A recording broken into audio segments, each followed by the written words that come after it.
Mason had always prided himself on building a life of stability and trust. He and Amelia had been married for 4 years, a marriage founded on shared ambitions and the promise of a bright future. Their life was busy but fulfilling. Mason worked as an IT consultant, and Amelia was climbing the corporate ladder in marketing. They were partners in every sense of the word, pouring energy into their careers to ensure a secure future for the children they hoped to have one day. But lately something about Amelia seemed different. At first she spent an unusual amount of time on her phone. Her fingers tapped furiously on the screen whenever Mason asked who she was texting. Amelia would laugh it off, saying it was work. They were both putting a lot of energy into their careers to make sure they could provide for their future kids. Lately, though, something about Amelia seemed different. It was subtle at first. She was spending a lot more time on her phone. When Mason asked who she was texting, she just laughed it off, saying it was work. She said she was up for a big promotion, and that the long hours and constant communication with her colleagues were just part of the process. Mason wasn't totally convinced, though. It wasn't just the phone. Amelia had started staying late at the office more often, arriving home hours after him. He wanted to believe her, really he did, but there were little signs that made him think twice, like the way she would brush off his concerns with a calm, rehearsed manner or the distant look she gave him when he asked about her day. Amelia's day reached its breaking point one Thursday evening. She walked through the front door, her cheeks slightly flushed, and her hair disheveled in a way that wasn't typical of her usual meticulousness. Mason noticed it immediately. There was a faint but distinct scent of cologne on her, a scent he didn't recognize. "What's that smell?" he asked, trying to keep his voice even. She froze for a moment, her eyes darting toward the floor. Then she laughed a bit too loudly, a bit too forced. "Oh, I stopped at a perfume store after work. I was picking out a new scent for you." "Surprise," Mason's gut told him. Twisted her explanation was. She delivered it with the practiced precision of someone who had rehearsed it, yet the sharpness in her tone suggested a defensive edge. He didn't want to press further, but the unease was impossible to shake. "Why didn't you mention it earlier?" he probed gently. Amelia's expression hardened. "Are you accusing me of? Mason, I've been putting in extra hours to help us, and you're giving me a hard time because I wanted to do something nice for you." The atmosphere between them became tense as her voice grew louder. Mason decided to drop the subject, but the damage was done later that night as Amelia showered. Mason sat on the edge of the bed.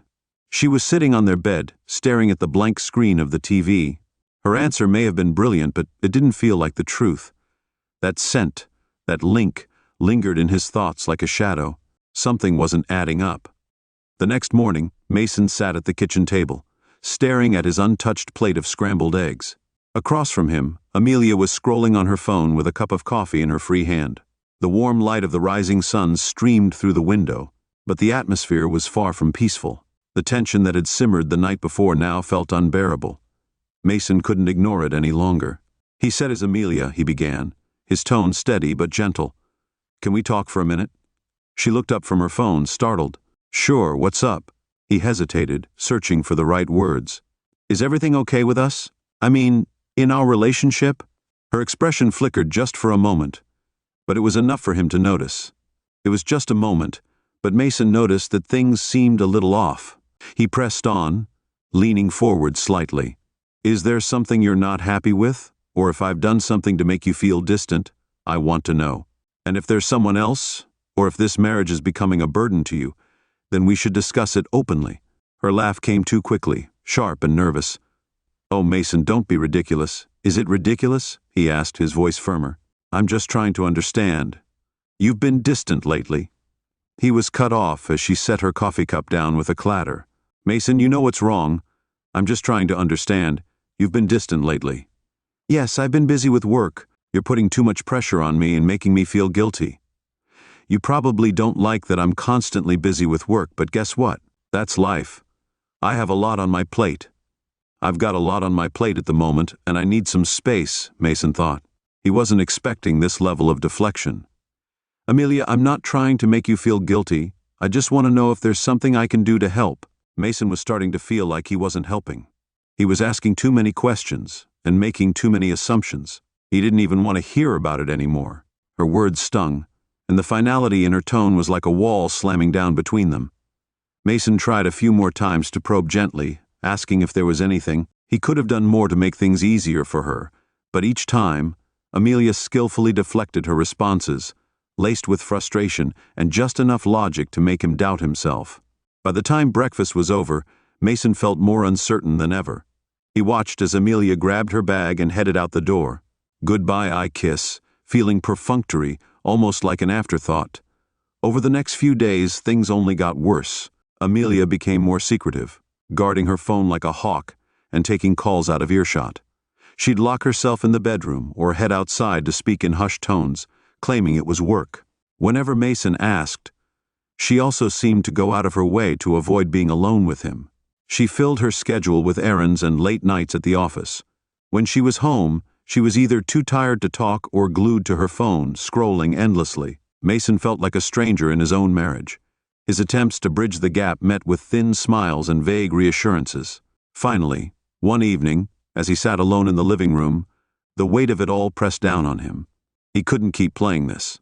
Mason couldn't keep up the pretense any longer. It was clear that things weren't fine. He leaned forward, resting his elbows on his knees and staring into the darkness outside the window. He'd had enough. If Amelia wasn't willing to be honest with him, he'd have to find the truth himself. Watch this space to find out what happens next. Please subscribe to the channel. Mason's opportunity came one quiet evening. Amelia was engrossed in one of her favorite TV dramas, lounging on the couch with her phone in hand. Scrolling absent, Mason sat nearby, pretending to read a book, but his eyes occasionally flicked toward her. He was waiting for the moment when she would inevitably leave her phone unattended. It didn't take long. "I'll be right back," she said, setting her phone on the coffee table as she got up to go to the bathroom. Mason's heart raced as he glanced at the device. He had been watching her closely for days, memorizing the way she moved and the way she looked. She tapped her passcode quickly, taking a deep breath to steady herself. He grabbed the phone and entered the code. The screen unlocked, and Mason began navigating through her apps with practiced ease. He checked her messages first, but there was nothing, not a single text. His brow furrowed as he opened her email app and then her social media accounts again. There was nothing, not a single conversation notification or interaction. It was as if Amelia only used her phone for the most basic functions. Then it hit him, she was deleting everything. Mason sat back, stunned. Amelia wasn't just being secretive, she was going to great lengths to cover her tracks. There weren't even work emails or messages, which she had previously claimed were the reason for her constant texting. Hearing the bathroom door creak open, Mason quickly placed the phone back on the table and resumed. His heart was racing as Amelia returned, seemingly unaware of his brief intrusion. The next day at work, Mason decided he needed expert advice. Jack, a junior technician on his team, was known for his knack for digital forensics. Mason approached him during their lunch break, framing the situation as a hypothetical. "Jack, let's say someone deletes everything off their phone. Texts, emails, everything. Is it possible to recover that data?" Mason asked Jack if it was possible to recover that data. Jack raised an eyebrow, intrigued. "It depends on the phone and how thorough they are, but yes, it's possible to recover data even if it's deleted. With the right equipment. Why recover it when you can just capture it before it's gone?" Mason tilted his head. "What do you mean you can set up a virtual copy of the phone?" Jack explained. "It basically mirrors the device, including every message. Email or notifications get synced in real time. Even if the person deletes something, it's already backed up on the virtual copy." Mason leaned in, lowering his voice. "You could set this up, hypothetically speaking, of course." Jack smirked. "Hypothetically, sure, but you'd need access to the phone for a few minutes to install the necessary software." "Why do you suspect someone of hiding something?" Mason hesitated, then nodded. "Yeah, something like that." Jack leaned back, thinking. "Okay, here's what we do. If you can distract the person long enough, I can connect their phone to my tablet and set up the virtual copy. It'll take a few minutes tops." Mason felt a flicker of hope for the first time in days. "Jack, I'll owe you one for this." That evening, Mason invited Jack over, saying he needed help with a work project. Mason greeted Jack at the door. She was at the door with an easy smile. "Hey, honey, this is Jack, my colleague. We thought it would be nice to brainstorm a project outside of work just for a bit. I hope you don't mind." Amelia gave Jack a polite nod. Of course not, she said, slipping off her shoes. I'll be in the kitchen. Long day, I could use a glass of wine. Mason and Jack exchanged a quick glance as she disappeared into the kitchen. Phase 1 is done. Where's her purse? Jack whispered. Mason pointed to the hall table. She'll be back any second. How do we do this without her noticing? Jack smirked. Be creative. Jack leaned in. Remember, keep her busy for at least 5 or 10 minutes. 10 minutes, Mason whispered back, incredulous. Jack shrugged with a mischievous grin.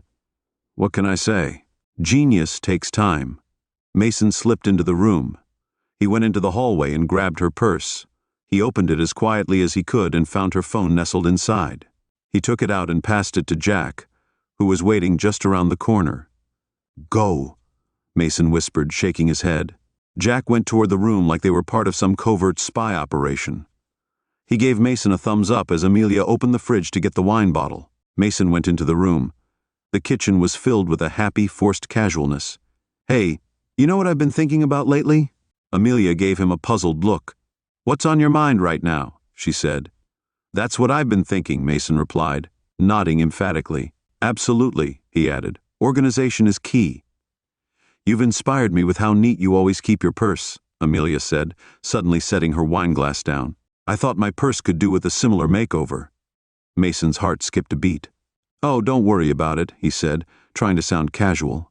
You deserve a break. What could be so urgent? Work stuff, I suppose. Forget it for a while and relax. Ignore him, Amelia thought, turning towards the hall. Mason grabbed the wine bottle and fumbled with it dramatically. Whoa, hold on, he exclaimed, pretending to lose his grip. Amelia turned back just in time to see him catch the bottle at the last second, with some wine sloshing onto the counter. Careful, she said, hurrying back to grab a towel. Yeah, my bad, Mason said, sheepishly wiping at the spill. He said, wiping at the spill. See, this is why I'm not allowed to handle fine beverages. Hey, can you teach me that thing you do, where you swirl the wine to let it breathe? It's so fancy. Amelia stared at him, exasperated. Mason, it's not that hard. Show me, please. He handed her the wine glass, managing to block her path toward the hall again. There, happy very, she said, demonstrating the swirling motion. Mason said, grinning. Now, can you do that thing where you smell it and say something poetic like hints of oak and despair? Amelia laughed despite herself, shaking her head. You're ridiculous. Meanwhile, in the spare room, Jack was working furiously. He had connected Amelia's phone to his tablet and was watching the progress bar inch forward as the virtual copy began sinking. Come on, he muttered under his breath in the kitchen. Mason was holding Amelia down as best he could as he raised the glass to his lips. Amelia's patience was wearing thin, he thought. She was okay with the theatrics, but he could tell she was getting antsy. He was about to say something when she suddenly moved, and he accidentally bumped into her, causing a splash of wine to land on her sleeve.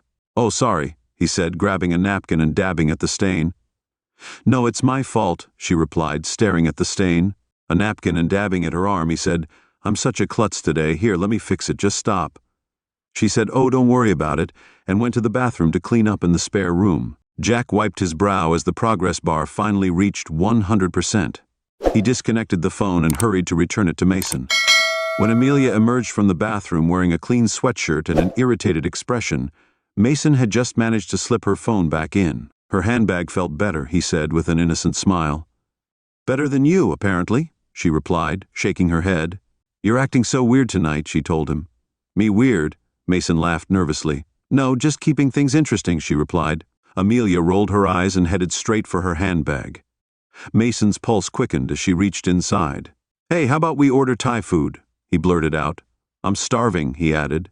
That's why I'm acting a little strange, you know. Low blood sugar turns me into a total weirdo. He grinned, trying to diffuse her suspicion with humor. Amelia paused, looking up. Thai food, she said. Yep, he replied. Pad Thai, green curry, those little spring rolls, the works. Mason rattled off, edging closer to her order for 3. Jack's still here after all, he said. At that moment, Jack reappeared from the spare room, holding his tablet with a business, Mason said, his tone professional. I've jotted down some ideas for the project. I think these could work well. I nodded with exaggerated seriousness as if I were deeply contemplating Jack's ideas. He said, taking the tablet and glancing at the blank screen before handing it back. Should I? Amelia asked, looking between them. Should we order food for 3? Jack smiled politely, shaking his head. I really should get going. I wouldn't want to intrude. Mason nudged Jack in the side with a playful grin. You're staying. Amelia raised an eyebrow but shrugged. All right, dinner for 3 it is. The 3 of them, an hour later, they were still at the dining table, enjoying their Thai feast. Mason was trying to keep the conversation light and funny, cracking jokes about their project while Jack played along with commendable ease. So, Jack said, spearing a piece of chicken with his fork, what kind of work do you usually do? Mason's work mostly involves brainstorming and troubleshooting, Jack replied with a smile, and sometimes he's invited to awkward dinner parties. Mason laughed and said, Hey, I'm just trying to expand your horizons. Jack replied, Maybe one day you'll work in hospitality. The table laughed, and the tension in the room eased for a while. A couple of hours later, Jack stood at the door, pulling on his jacket. Thanks for the food, he said, smiling at Amelia. Good luck with your drawer project, Mason replied, clapping Jack on the shoulder as he left. Mason let out a deep breath. The evening had been chaotic, but it ended on a high. Note, now that Jack's operation has been a success, Mason's only goal is to uncover what Amelia has been hiding for a month. Mason has watched his suspicions turn into undeniable truths. The virtual copy Jack set up provides a steady stream of data from Amelia's phone to Mason's tablet, including every deleted text and call log, and every photo slowly painted a picture. Mason had really hoped to avoid the messages, but there they were. The ones with Bruce, who turned out to be a colleague from another department, were frequent and unmistakably intimate. The light flirting, the inside jokes, the late-night texts that ended with emojis. It was all a bit too personal for comfort. It all told the same story. Mason's heart was aching and he didn't want to believe it, but the evidence was irrefutable. Amelia wasn't just distant, she was building a secret life with another man. When he finally decided to confront her, Mason knew it had to be memorable, not just for the shock factor, but Mason had to wait a month for Amelia to realize what she'd done. In the meantime, he had to put up with her phone drip-feeding him messages, call logs, and other clues. The more he saw, the worse it got. She was in touch with Bruce a lot. One former client stood out immediately. Their exchanges were personal, intimate, and filled with subtle undertones that Mason couldn't ignore. Bruce was older, charismatic, and based on the tone of their messages, enamored with Amelia. One evening, Mason approached Amelia as she worked on her laptop at the dining table. I thought we should have a date night. How about Thursday? Amelia looked up, hesitating for just a fraction of a second. Thursday? I'd love to, but I have a business meeting that evening. It's with an old client from work. Maybe another time. He smiled faintly, feeling a little down but determined. He'd get her out again soon. What Amelia didn't know was that Mason already knew about her plans. When Thursday evening came, Mason dressed sharply and arrived at the restaurant well ahead of time. He chose a discreet table near the back where he could see the entrance without being noticed. Mason noticed right away that he didn't have to wait long. Amelia arrived looking stunning in a sleek black dress that hugged her figure. Mason watched as she scanned the room, looking for someone. When a hostess approached, Amelia gave Bruce's name and was escorted to a table by the window. Mason let her settle in before making his move. Mason's move, she sat at the table, glancing nervously at the door and checking her phone every few moments. Mason could see her fidgeting, her fingers drumming lightly on the tablecloth, as she waited for Bruce to arrive. Finally, Mason stood, smoothing the front of his blazer. He walked across the room with deliberate ease and slid into the seat across from her. Amelia's head jerked up in shock. Her eyes widened and she nearly knocked over her glass of water in her surprise. "Mason," she blurted, her voice tinged with alarm. "What are you doing here?" Amelia's shock quickly shifted to irritation. Her cheeks flushed. "What is this? How did you even know I'd be here?" Mason smiled, his expression laced with sarcasm. "I came on a date with you," he said, leaning back casually in his chair. "You know, instead of your lover." Her jaw clenched, her knuckles tightening on the edge of the table. "You're following me. You're acting crazy. I told you I had a business." Mason tilted his head slightly and spoke in a calm, almost maddening tone. "Amelia, calm down. Don't be nervous. Tell me," he leaned in just a little, lowering his voice. "Is Bruce really better than me?" Amelia's face went pale, her lips parting in disbelief. "How did you know about Bruce?" she whispered. Mason didn't answer right away. Instead, he picked up his glass of water and swirled it around, looking at her the whole time. Then he raised his hand to call over a waiter. "I'll have the steak medium rare," he said, glancing at the menu. "At the menu and a glass of your best red." The waiter nodded and left. Mason relaxed back into his chair as if nothing unusual were happening. Amelia stared at him, her mind racing. "Your questions are weird," she said finally, her voice sharp with defiance. "I'm waiting for Bruce. Bruce is my old. The client in this meeting might look informal, but I might be able to convince him to use the company's services. This is a business meeting, Mason, and when Bruce gets here, he'll confirm everything." Mason laughed softly, shaking his head. "Darling," he said, his voice dripping with irony, "Bruce isn't coming." Her breathing became erratic, and a hint of panic appeared on her face. "What are you talking about? I don't understand what's going on at all. This is surreal." Mason leaned forward, his smile fading as he met her gaze with cold intensity. "No, Amelia. What's surreal is watching my wife lie to my face for the first." Amelia looked away, her confidence faltering. Mason saw her defenses crumble bit by bit. He braced himself for what would come next. "Why, Amelia?" he asked softly, his voice full of hurt. "Why Bruce? Why us?" Amelia didn't answer right away, her eyes fixed on the tablecloth as though it held the answer. Amelia's frustration came out as she leaned across Ross and spoke up. "Mason, you're talking some nonsense and trying to make me look like an idiot. Where is Bruce hanging around? He'll prove me right when he gets here." Mason shook his head and kept his cool, but Amelia was unyielding. "I'll say it again, Bruce is not coming." She let out a sharp laugh, the nervous edge unmistakable. "What the hell? How do you know? Are you a seer now? I don't understand you at all." "Mason, maybe you've gone crazy." Mason raised an eyebrow. His tone was steady as he replied, "Did you? I know that Bruce is married and has 3 children." I paused deliberately, as I just found out a little about him. The color drained from Amelia's face. She snapped, her voice defensive. "Well, even if that's true, why the hell are you playing detective? You're the crazy one here, not me." Mason let out a sigh. He was still as calm as could be. Bruce wasn't coming because he was busy with his wife. She'd apparently found out about your affair. Amelia's mouth opened, but no words came out. Her hands curled into fists, trembling slightly as the weight of Mason's words began to sink in. He leaned forward. "Amelia, I'm not a detective, but I've learned a lot over the past month. Did you really think that deleting everything on your phone would make me blind to what you're doing? You can't keep fooling me." She stared at him, her mind racing. His words, his calm demeanor, everything about him. Now she felt certain of what she was saying.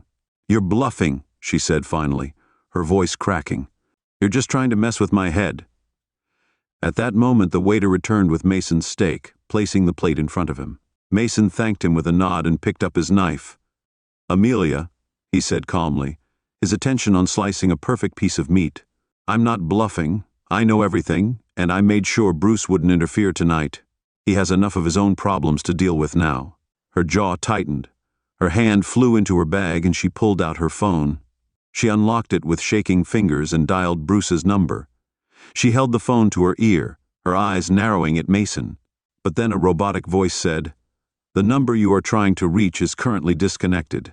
Please try again." Later, Amelia's breath caught, and her fingers tightened around the phone as she pulled it away from her ear. She stared at the screen, the words on the display confirming what Mason had just said. She looked back at him, her facade of confidence crumbling. Mason set his knife down, meeting her gaze. He looked at her with a steady gaze, a hint of quiet resolve in his eyes. "I still think I'm bluffing," he said, his voice soft but with an unmistakable authority. Amelia swallowed hard, her hands trembling as she placed the phone on the table for the first time that evening. She was struck speechless. She realized that Mason wasn't joking and wasn't guessing. He had control of the situation, and she had no idea how deep his knowledge went. Mason took another bite of his steak, chewing thoughtfully before speaking again. "You know, Amelia," he said, "I'm not here to make a scene. I just want the truth. No more games, no more lies." Amelia sat frozen, her mind a whirlwind of fear, anger, and confusion. The jokes were over, and she finally understood. Amelia was shocked to realize that Mason wasn't the naive husband she had underestimated. Her face twisted with sudden rage. She slammed her hands on the table and leaned forward, her voice erupting into a furious shout. "What do you want to know, Mason?" she demanded. "What truth am I not telling you? You just decided to put on some kind of show to humiliate me and make me look like the Amelia I tried to talk to you nicely. Remember a month ago? I offered to have an honest conversation. I wanted to work through this, but you brushed me off, denied everything, and acted like there was nothing to discuss.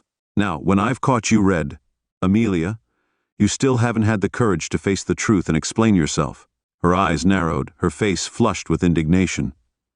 "I have nothing to explain. I'm not admitting to anything." "Mason, what do you want from me?" Mason's jaw tightened, and he leaned forward, his calm demeanor hardening. He said quietly, "I understand now. You'll deny everything to the bitter end. I didn't think you could be this stubborn. Fine, Amelia. If you won't talk, then take this." Reaching into his bag, Mason pulled out. He took a crisp envelope from his bag and slid it across the table towards her. The words "divorce papers" were printed in bold letters across the top. Amelia froze, her breath catching as she stared at the documents. "This is my last move," Mason said firmly. "I gave you a chance to have an honest conversation, but you've made your choice. I'm done playing games. By the way, I'm going home now. Your things will be waiting for you on the street. Any complaints can go straight to my lawyer." Amelia, the lawyer, looked from Mason to the papers, her eyes wide with disbelief. She grabbed the envelope and held it in her hands as she stood up quickly, her chair making a loud scraping noise against the floor. "Do you think you're the smartest?" she said angrily.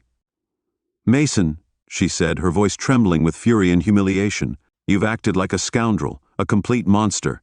Mason met her glare with an unflinching gaze. "No, Amelia, I've acted like a man who's finally done being lied to without." Amelia turned on her heel and stormed out of the restaurant, clutching the divorce papers tightly. When she arrived home, her fury had only intensified. She fumbled for her keys as she approached the front door, but when she inserted the key into the lock, it wouldn't turn. She tried again, jiggling the key, but it was useless. Then she saw them. Her belongings, suitcases, boxes, and loose items were piled neatly on the front lawn, illuminated by the soft glow of the porch light. Amelia felt a cold sweat break out on her forehead as she realized what Mason had meant. She was trembling as she walked over to the pile of belongings on the topmost suitcase. There was a note written in Mason's neat handwriting. It said, "I told you the truth would catch up with you. Good luck. My lawyer will handle the rest." Tears welled up in her eyes as she saw that the locks on the door had indeed been changed. Mason had been serious, and he had prepared for this moment with meticulous planning.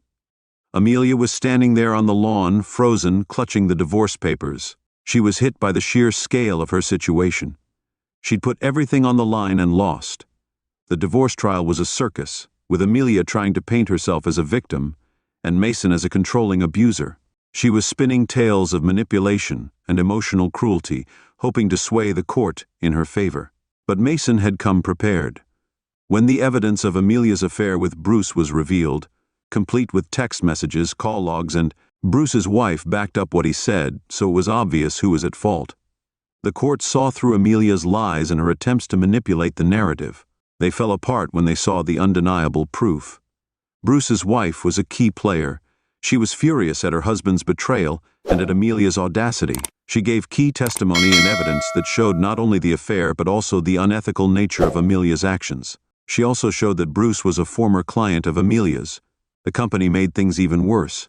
As a result of the divorce, Mason lost the house and most of his assets, and he also lost his job. His company was so upset about the scandal of an employee sleeping with a client that they fired him. On the last day of the trial, Mason felt a mix of relief and sadness.